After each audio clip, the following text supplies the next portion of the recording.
Hello everyone, it's me Anju Sujgotra and today we are going to learn about nature and dynamics of Indian federalism. The Constitution of India in its very first article declares India, that is Bharat, shall be a union of states. It describes it neither as a federation nor as a unitary state, although it has both federal and unitarian characteristics. Justifying the use of the term union of states, which was taken from the preamble to the British North America Act of 1867, Dr. Ambedkar observed that there were certain advantages in describing India as a union of states, and this expression indicates two important facts. First, that federalism in India had not been the result of an agreement among the units. Second, that the constituent units of the Indian Federation had no right to secede from it. So the Federation is a permanent and unbreakable union. The Indian Federation has resulted not from any agreement among sovereign states as in the USA. It has emerged through a process of reorganization of a Unitarian state. As India was under the British rule, the states of the Indian Union have no right to secede. Indian Constitution, federal or unitary or quasi federal, let's know about it. The logic given by Dr. Ambedkar fully justified the use of the term Union of States but created a problem in the way of judging the nature of this Union of States. Dr. Ambedkar felt that the Constitution was federal, although the word union was used. Introducing the draft Constitution, he observed federalism means the establishment of a dual polity. The draft constitution is a federal constitution in as much as it establishes what may be called a dual polity. The dual polity under the constitution will consist of the union at the center and the states at the periphery, each endowed with sovereign powers to be exercised in the field assigned to them respectively by the constitution. On similar grounds, another eminent jurist, Alexandrovich, observes India is undoubtedly a federation in which the attributes of sovereignty are shared between the center and the states. The view that India is a federation is, however, not accepted by several other scholars. K.C. Ware describes India as a quasi federation. He observes Indian Union is a unitary state with subsidiary federation features rather than a federal state with subsidiary unitary features. G. N. Joshi writes the union is not strictly a federal polity, but a quasi federal polity with some vital and important elements of unitarianness. Even while characterizing India as a federation, Dr. Ambedkar used the word federal structure. He also acknowledged the unitary spirit of the constitution. Several others described India as a mixture of federalism and unitarianism in which the unitary spirit predominates.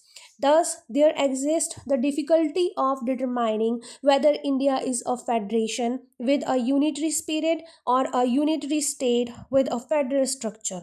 To overcome this difficulty, it becomes essential for us to analyze both the federal and unitarian features of the Constitution. Let's discuss about the federal features of the Indian Constitution.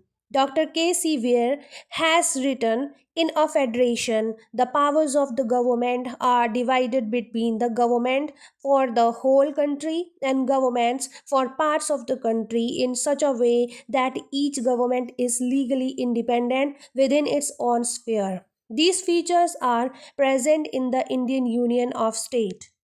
Number one, division of powers. Like every other federal constitution, the Constitution of India divides powers between the union government and the state governments. It divides all the subjects in three parts. Number one, union subjects containing 97 in the union list over which the union government legislates and administers those laws in the whole of India. Number two, state subjects 66 contained in the state list over which each state government legislates and administers those laws in its own territory. Number 3, concurrent subjects 47, over which both the union and the state governments can legislate. The union list contains subjects of national importance like defense, armed forces of the union, foreign affairs, war and peace, railways, shipping, currency, banking, etc. The state list contains such subjects as required local decisions, for example, public order, police, prisons, public health, forest, fisheries, agriculture, local government, etc. The concurrent list contains subjects of shared interest like criminal law, criminal procedure, preventive detention, marriage, divorce, trade union, etc. Besides these three exhaustive lists, the Constitution vests the residuary subjects with the center. Both the center and the states derive their powers from the Constitution. The division of powers effected in India is similar to the practices prevailing in the Canadian and the Australian constitutions. Second federal feature of the Indian constitution is dual administration. India establishes a dual polity. Each citizen is subject to two governments, the government of the state in which he resides and the government of India. He participates in elections to both these governments and obeys the central as well as state laws. He pays taxes to both the governments, just as both of these act to provide him with services in their respective areas as demarcated by the Constitution. The Constitution of India provides for a dual polity with the union government at the center and the state governments at the periphery. Third federal feature is written constitution.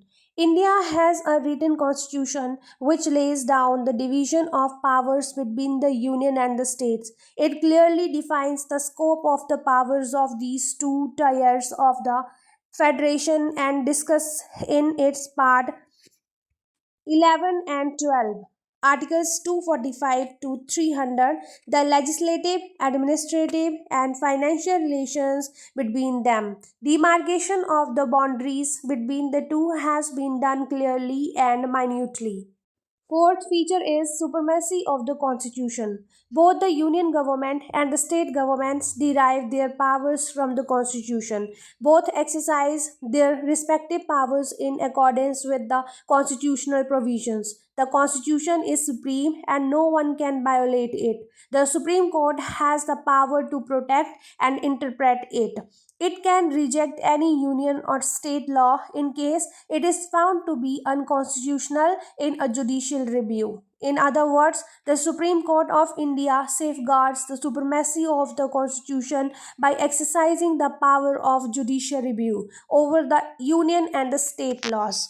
Fifth federal feature of Indian Constitution is rigidity of the Constitution in respect of the federal structure. The Constitution of India under Article 368 lays down a special procedure for the amendment of the Constitution, particularly in respect of the amendment of the federal provisions, like the articles covering union states relations. It provides for very rigid method. It stipulates, firstly, the amendment proposal shall be passed by each of the two houses of the Union Parliament individually by a majority of the total membership and two-thirds majority of the members present and voting. And secondly, the amendment bill so passed shall be sent to the state legislatures for consent, and it becomes an act only with the concurrence of half of the several state legislatures. It is indeed a rigid method of amendment comparable to the one being followed in the USA. Sixth feature is the role of the Supreme Court as the arbiter of center state disputes. The Constitution of India provides for an independent judicial system with the Supreme Court at its head. The Supreme Court has the power to settle the disputes arising between the Union and the states as well as among the states. It is the final interpreter of the Constitution. It judges The constitutional validity of the acts of both the center and the states, and in case any act or any part of an act is found to be unconstitutional, it rejects the same. Thus, the judiciary in India occupies a special and high position in the constitutional system due to its role as the arbiter of Union states disputes and as the interpreter and guardian protector of the constitution. Supremacy of the judiciary is a natural consequence of the supremacy of the constitution of India. This feature also reflects the federal character of the Indian constitution.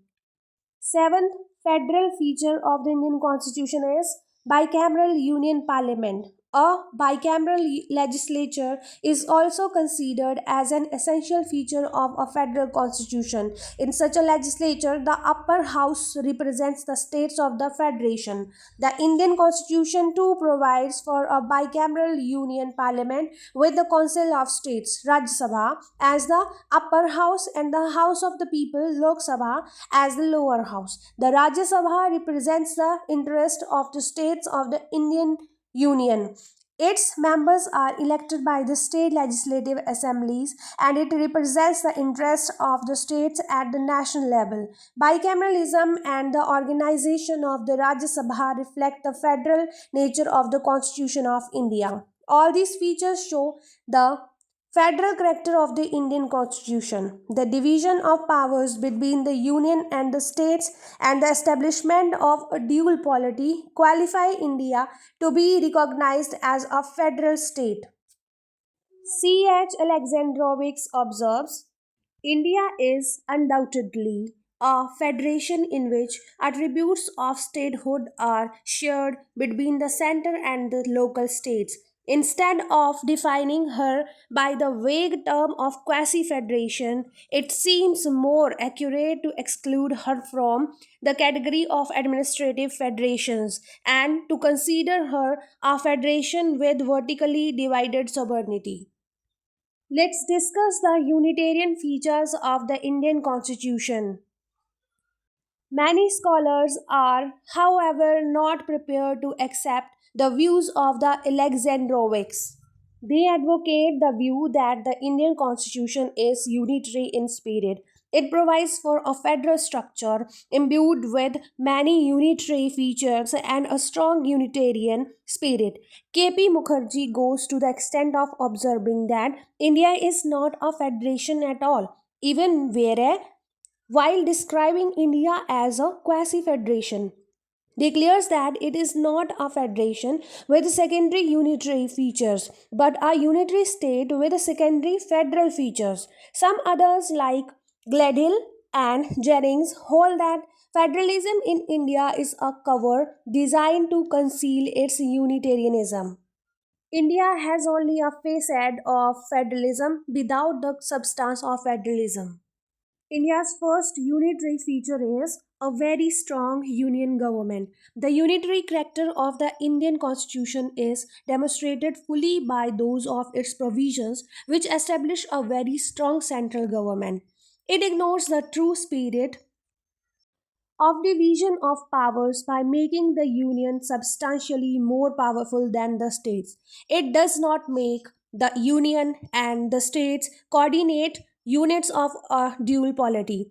The former enjoys a distinct and highly advantageous position in the division of powers affected by the constitution. The following facts reflect the unduly strong positions of the union in the Indian constitutional system. Number A, the union list over which the union government has the exclusive jurisdiction is the largest list with 97 subjects. It contains the most important and high revenue earning subjects. In the first category fall defense, armed forces, peace, war, foreign affairs, and the second category involves international trade, imports and exports, railways, PNT, radio and television, income tax, heavy industries, etc. Number B, the concurrent list contains 47 subjects, are also virtually in the hands of the Union. because of the rule that in case of a conflict between a union law and a state law over a subject of the concurrent list, the former gets precedence over the later. There is, however, one exception. In case a state law had secured, at the time of its enactment, the consent of the President of India, it continues to operate despite its conflict with a union law. Number C. Under Act 253, the Union Parliament can legislate for the whole or any part of India for implementing any international treaty, agreement, or convention. It includes the power to legislate even if it involves any state subject. Number D. The Constitution of India, unlike other federal constitutions like the US Constitution, vests the residuary powers with the Union and not with the states. Article 248, Entry 97 of the Union List reads any other matter not enumerated in List 2, that is State List, and List 3, that is Concurrent List, including any tax not mentioned in these lists. It is indeed a unitary feature. Number E. The constitutional history of independent India shows that there has been a tendency to limit the state list by the incorporation of more and more subjects either in the union list or in the concurrent list. The division of powers in India favors the union vis-a-vis the states. Several subjects which other federal constitutions vest in the units of the federations have been vested by the Constitution of India in the Union. Second unitary feature is the power of the center to reorganize the states or change their boundaries. Under the Constitution, Article 3, the Union government can change the boundaries of the states, even without the consent of the concerned states. In 1956, the Union Parliament, through the State Reorganization Act, made wholesale changes in the territories of the states. Thereafter, this exercise has been continuously in progress.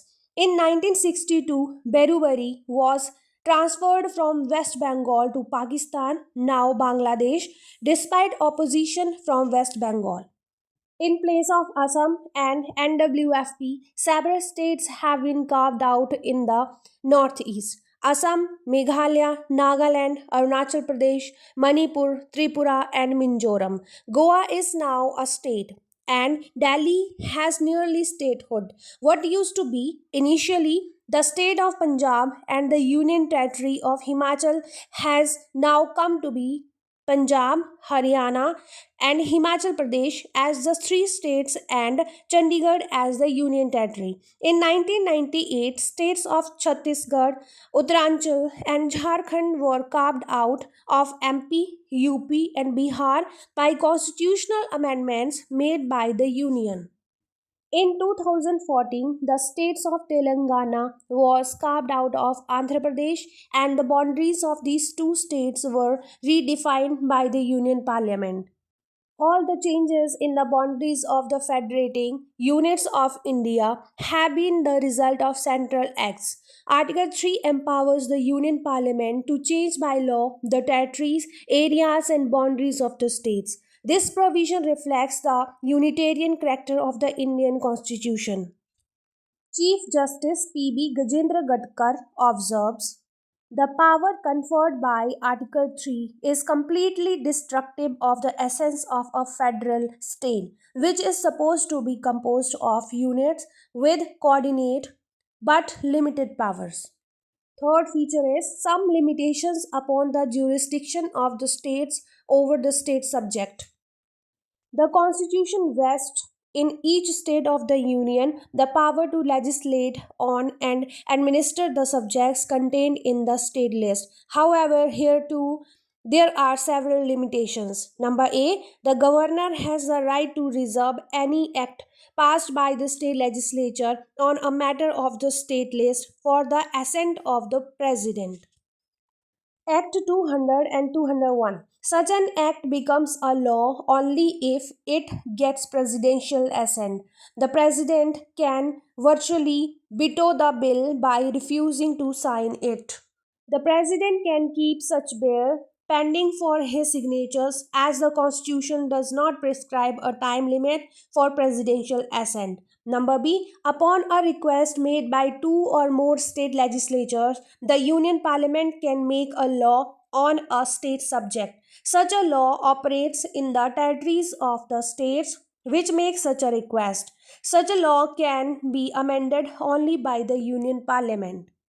Number C. During the period of emergency, the Union Parliament has the power to legislate on the subjects contained in the state list. Number D. The Union Parliament gets the right to legislate on a state subject when the Rajya Sabha, acting under Article 249, passes a resolution supported by a two-third majority declaring that the said subject has become a subject of national importance and lawmaking by the Union Parliament is necessary and expedient. Such a resolution gives the lawmaking power over that stay subject to the Union Parliament for full 1 year. After the expiry of 1 year, the Rajya Sabha can repeatedly pass such resolutions under Article 249. Thus, the Union's power extends to the subjects of the state list under certain circumstances. There are occasions when the Union, on its own initiative, can infringe upon the legislative competence of the states.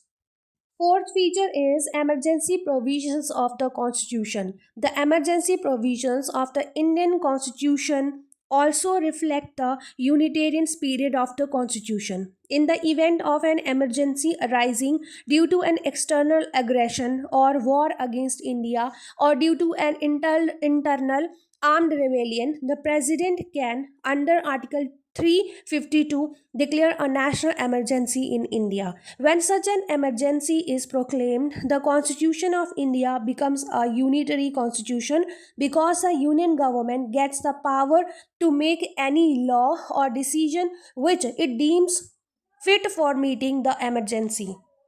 In such an event, it becomes the duty of the states to follow the central object directives and authority. The Constitution of India starts working as a unitary constitution. Under Article 356, the President can declare a constitutional emergency in the state when there is a failure of the normal constitutional machinery in that state. In this type of emergency, the administration of that state comes directly under the president. On his behalf, the governor becomes the real executive head of the state and starts running its administration. The Union Parliament gets the power to legislate for that state on the subjects of the state list. The relation between the Union and that state becomes unitary. Further, under Article 360, the President can declare a financial emergency in India. He can take suitable steps for meeting such an emergency and for this can issue any instructions to the states, which they are duty bound to obey. The emergency provisions of the Constitution are indeed unitary provisions. The Union, that is, President acting under the advice of the PM and the Union Council of Ministers, can declare three types of emergencies in India. The Union Parliament alone has some checking powers over the President. The time limit of the emergency proclamation Two is virtually determined by the Union, and it alone has been given the power to tackle emergencies with overriding powers over the states. The Indian state virtually becomes a unitary state during a national emergency and a partially unitary state during the emergencies under Articles 356 and 360. Emergency provisions constitute the most powerful instrument in the hands of the Union for invading the powers of the states. Fifth feature is some central control over the states. Each state of the Indian Union has been assigned the duty under Article 256 to exercise its executive authority in such a manner as can ensure compliance with the union laws. For this purpose, the union can give necessary directions to the states.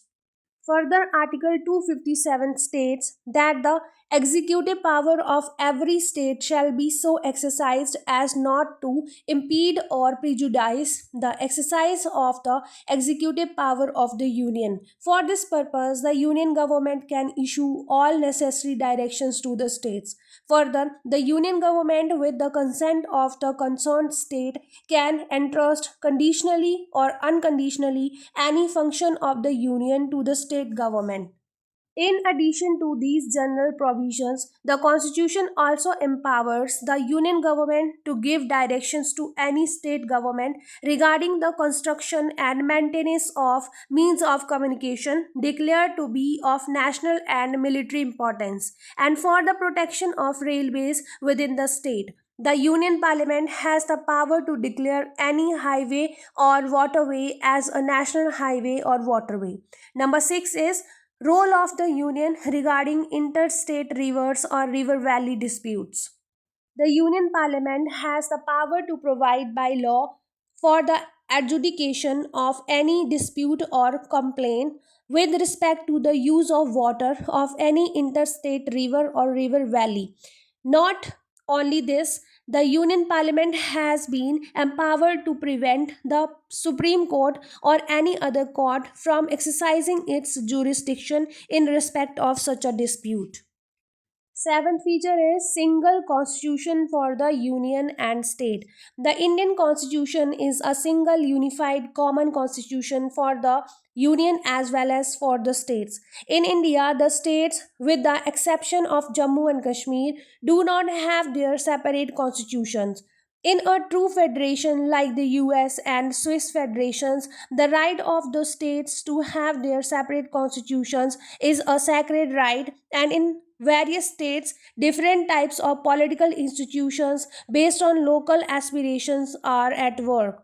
The only limitation that is imposed, as is the case in the USA, is that no state constitution should have anything opposed to the federal constitution. Lack of provision for separate state constitutions is a unitarian feature of the Indian polity. Eighth feature is most of the constitution can be amended by the union alone. Another feature which reflects the unitary spirit of the constitution is the procedure of amendment of the constitution. The union alone can initiate the process of amending the constitution. For this, the two houses of the Union Parliament have to pass a resolution in identical terms with two-third majorities of their membership. Only some amendment proposals which cover subjects specified in Article 368(2) are required to be sent to the state legislatures for ratification, which become valid only if approved by one half of the several state legislatures. The role of the states in amending the constitution has been kept very limited. The constitution binds the union and the states equally, but it is only the former which has the real power to amend most of its parts. Only in amending some specified parts have the states been given a share in such an exercise. It again reflects the unitarian feature of the Indian constitution. Number 9, single citizenship. Unlike a truly federal constitution, the Constitution of India provides for a single uniform citizenship to all the citizens, irrespective of their domiciles. In federations like the USA, the people enjoy a dual citizenship. They are the citizens of their respective states as well as the citizens of the United States. This practice also prevails in Switzerland. Single citizenship in India has been provided for emphasizing the oneness of the Indian people. Nevertheless, it is definitely a non federal feature. Number 10, unequal representation of the states in the Rajya Sabha. In the Indian Union, the states do not enjoy equality of representation in the Union. They get seats in the Rajya Sabha in proportion with their populations and as fixed by the Constitution. They do not enjoy equal seats in the upper house. As a result of such a provisions, the more populous states like UP 31, Maharashtra 19, AP 11, Telangana 7, Bihar 18, and Tamil Nadu 18 have more representation as compared to states like Punjab, Haryana, and Himachal Pradesh. States with more population have more seats in both the houses of the Union Parliament. It helps them to play a dominant role in the Parliament and even in the ministry. The system of giving representation to the states in the Rajya Sabha as such is not based on the federal principle of equal representation to all the federating states. Number 11 is single integrated judicial system. Even while adopting the federal structure incorporating divisions of powers between the union and the states, the Constitution of India provides for a single integrated judiciary common for the union and the states. The Indian judicial system is a single hierarchical system with the Supreme Court at the top, high courts in the middle, and subordinate courts at the lower level. The states in India, unlike their counterparts in other federations like the USA and the Switzerland, do not enjoy the right to have their own judicial systems. This feature again reflects the unitary nature of the Indian Constitution. Number 12 is Common All India Services. The provisions for Common All India Services like the IAS and IPS are the center and the states is again a Unitarian feature of the Indian Constitution.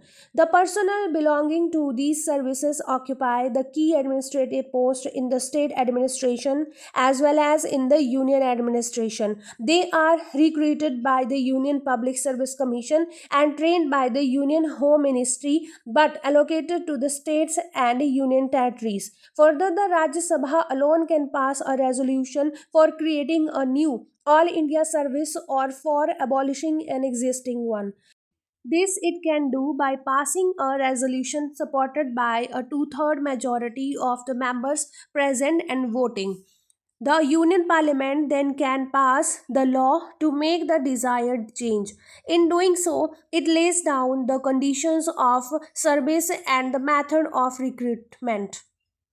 Number 13 is Common Election Commission for organizing elections to the Union Parliament as well as to the state legislatures. The Constitution of India provides for a single Common Election Commission. The President, acting upon the advice of the PM, appoints the Chief Election Commissioner who heads the Election Commission. The Election Commission has the sole responsibility for conducting all general elections, midterm elections, or by elections to the Union Parliament and state legislatures. The Parliament has the right to legislate on matters of elections. The states can pass laws for organizing elections but have to refrain from violating the laws made by the center. Formation of constituencies and fixing of proportions between units of population and the seats is again a central activity. Number 14 is Common Comptroller and Auditor General. The President has the power to appoint by a warrant under his hand and seal the Comptroller and Auditor General of India. The CAG verifies and checks the accounts of the Union and of the states. He formulates the rules laying down the manner of maintaining accounts and records. This feature again reflects the unitary bias of the Constitution of India. Number 15 is center's power to appoint the governor of a state. The head of the state administration is the governor, but the state has little say in choosing its governor. The governor of a state is appointed by the President of India and he holds office during the pleasure of the President. This makes the governor a central representative in the state. The union government, in fact, the PM and the Union Council of Ministers, appoints and removes the governor at will as the president always acts upon its advice. The change of government at the center leads to changes in governors. After a change of government at the center, new governors were appointed or changed en masse. It is the role of the governor as a central agent that tilts the federal balance in favor of the union even in normal times. During emergencies, the governor becomes a direct instrument of central control over the state administration. The governor also acts as a central agent in the state. Very often, his acts are governed by the wishes of the center. At times, he behaves as an instrument of central control in the state administration. He has the power to initiate action under Article 356. He can reserve some state bills for the approval of the for the president. The center can use him for dismissing a duly elected government of a state which happens to be intolerable for the center. The office of the governor has been a source of centralism. Number 16 is centralized planning. India has been living with a system for centralized economic planning. Up till August 2014, Planning Commission of India acted as a central agency responsible for formulating and implementing 5-year socio-economic development plans in the country.